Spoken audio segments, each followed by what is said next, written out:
won 49 games. Would have been the third seed in the East, but he's in the Western Conference with the Suns, and he got the sixth seed. And then you had to go against the Timberwolves. He got swept by them, but that loss looks a little better. Getting swept by the Timberwolves looks a little better now. Not all the way better, but like just how dominant they've been already in this playoffs. They're doing really good against the Nuggets.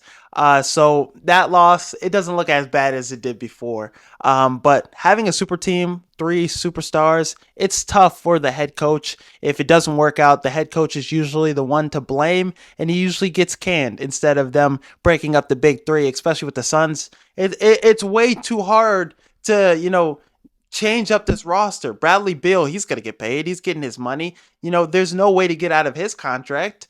Kevin Durant, Devin Booker, these guys are all on expensive contracts, so it's hard to reshape this roster. You have to run it back, and people think, bringing in a new coach is just going to change everything and fix all our issues. But with the Suns, I don't think that's the case.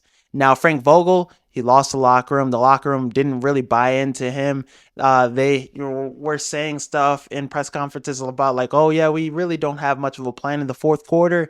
And Frank Vogel obviously is the scapegoat for everything because the leadership aspect, how it looked, the players, the offensive system, the defensively, they weren't as good as they should have been.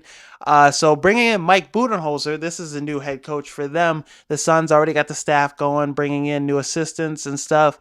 I think it's a good hire, but Mike Budenholzer, Frank Vogel, it's kind of the same thing to me. I don't think there's much of a difference. I think Budenholzer is going to have a better offensive system for this big three, and I think they'll buy in more to Mike Budenholzer. But the problem isn't the coach for me. I think the roster, the Suns, it's just not a good roster. You're not going to win without a point guard, a guy that's facilitating, a guy that can run the offense. They don't have that.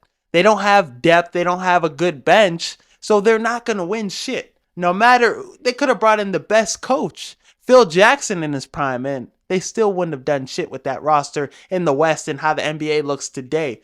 The Timberwolves are clamping those three guys, and who else is giving you a bucket if Devin Booker, Bradley Beal, and Kevin Durant are getting clamped up? Nobody. So I think next year, it's not going to be a good year for the Suns again. This is a good hire, but it doesn't move the mountains you need it to for the Suns to win a championship. Some people thought the NFC North was going to be the worst division in football this season. They thought it was going to be as bad as the NFC South.